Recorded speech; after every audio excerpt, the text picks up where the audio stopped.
अगर सारा कुछ बढ़िया बढ़िया मनोहर जी ने किया था तो ये बदलने वाला माड़ा काम किसने किया? मोदी जी ने। कि भगवान का नाम लेके उल्टे काम करोगे। सीएम की कोठी के बाहर सरकारी कोठी पे लिखा दिया कबीर कुटीर। आपकी मानसिकता वहीं तक टिकी हुई है ना, बाहर निकलोगे ही नहीं। नए मुख्यमंत्री को बधाई, पुराने को क्या कहूं। पुराने वाले तो यहाँ पीछे अभी 15 दिन पहले सेशन चल रहा था तो सारे कह रहे थे कि मनोहर जी के बगैर तो यहाँ सौदा ही कुछ नहीं है, सारा कुछ उसी ने किया। अगर सारा कुछ बढ़िया बढ़िया मनोहर जी ने किया था तो ये बदलने वाला माड़ा काम किसने किया? मोदी जी ने। कहीं तो गड़बड़ है बीच में। और गड़बड़ मेरे ख्याल में इसलिए है कि भगवान का नाम लेके उल्टे काम करोगे। मैं आपको जानकारी के लिए बताता हूं भाई, वहां सीएम की कोठी के बाहर सरकारी कोठी पे लिखा दिया कबीर कुटीर। लेकिन कबीर जी का उपदेश के उल्ट काम सारे प्रदेश में हो रहे। भाईचारा बिगाड़ने का काम, समाज में नफरत फैलाने का काम ये कबीर जी ने कहा कहा। कबीर जी तो कहते हैं अव्वल अल्लाह नूर पाया कुदरत के सब बंदे, एक नूर ते सब जग उपजा कौ फले कौ मंदे। ये कबीर साहब, गुरु नानक देव साहब एक ही है, संत की जाति नहीं होती। आपकी मानसिकता वहीं तक टिकी हुई है ना, बाहर निकलोगे ही नहीं। ये बात कबीर साहब ने कही है, गुरु ग्रंथ साहब में दर्ज है, इसलिए आपको गुरु नानक जी दिखाई देता है। अभी यहां पे मंत्री जी कह रहे थे कि किसान का बेटा मुख्यमंत्री बना, मेरे को बड़ी खुशी है।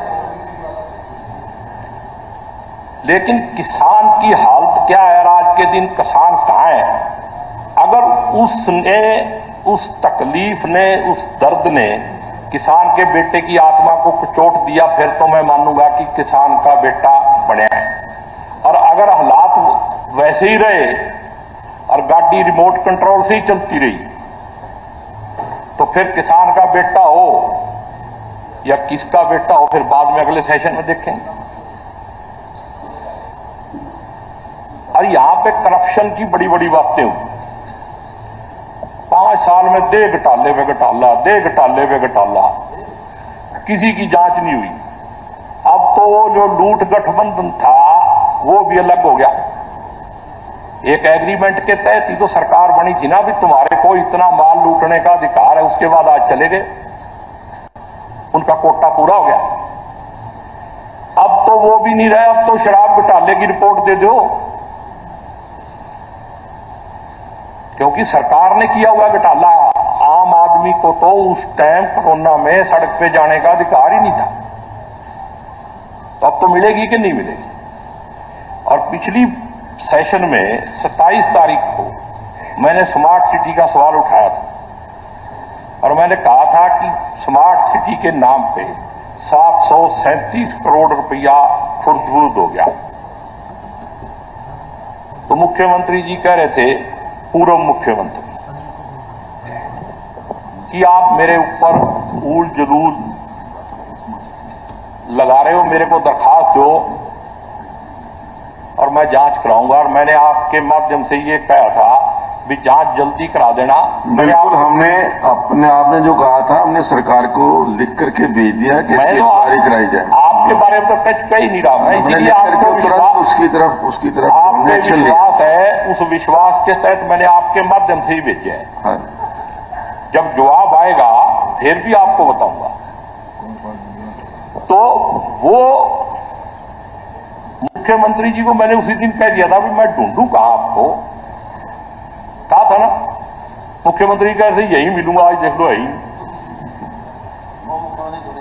और मुख्यमंत्री हो ना हो, बात तो सुननी चाहिए। और मैंने उस दिन ये भी कह दिया था कि मैं नए मुख्यमंत्री को भी सलाह देता हूं कि फाइनेंस का महकमा अपने पास मत रखना। ये जो फाइनेंस का महकमा जिसने ले लिया उसका तो जमा कतई फिर काम होना ही होना है। बस आगे लफज तो आप समझ लो अपने आप। और मेरी इंक्वायरी की ईमानदार जांच होगी, मेरे को जल्दी रिपोर्ट मिलेगी। और जो मैंने अनस्टार क्वेश्चन लगाया था, आपको भी कारण का पता है क्यों रुका हुआ है, मेरे को भी पता है। सदन को मैं बता देता हूं, ग्रीन बेल्ट के अंदर से इलीगल तरीके से बीजेपी के दफ्तर को रास्ता बना दिया। रिपोर्ट कैसे दें? कोई एप्लीकेंट नहीं, कोई मांगने वाला नहीं, कोई पैसे जमा कराने वाला नहीं। और सबसे दुख की बात यह है कि करनाल सीएम सिटी से चला गया, करनाल सीएम का जिला होने से चला गया, और हमारे मुख्यमंत्री ने 9.5 साल इतने गंदे काम करे कि उसको मतलब अगले इलेक्शन से पहले हटा के इस बेचारे गरीब भाई किसान को फंसा दिया। तो मैं इसके लिए भी आपके माध्यम से कहना चाहता हूं, अरे भाई, अरे किसान का बेटा कहा है मैंने, अरे मैंने किसान के बेटे को बेचारा कहा, मुख्यमंत्री को नहीं कहा। मैं कह रहा हूं आप किसानों को फंसा रहे हो, और जिस तरह की ये दलगत राजनीति है, जिस तरीके का आप माहौल बना के वोटों की प्राप्ति करना चाहते हो, जनता जागरूक है और इस देश में लोकतंत्र खत्म नहीं हो सकता। जितने मर्जी हथकंडे अपना लो। अब एक बरजिंदर सिंह आया, अभी अगले दिन ही पलट गया सौदा। एक ही एमपी आया ना, दलाल साहब जब तू आएगा मैं तब भी खुशी होना, तू हमारा ही आदमी है, किराए पे भेज रखा हमने, तू ले ले मान ले। तो एक आदमी आने से इतनी गड़बड़ होगी, और पूरे देश में कितने आ रहे हैं। अब ऐसे हालात बनने वाले हैं कि जब अगले सेशन में मिलेंगे तो फिर नए मुख्यमंत्री से सवाल करेंगे। अभी तो आपको शुभकामनाएं, बधाई, ये आपको टाइम पूरा करने दें, इसके लिए भी चौकस रहिए। जय हिंद, जय भारत।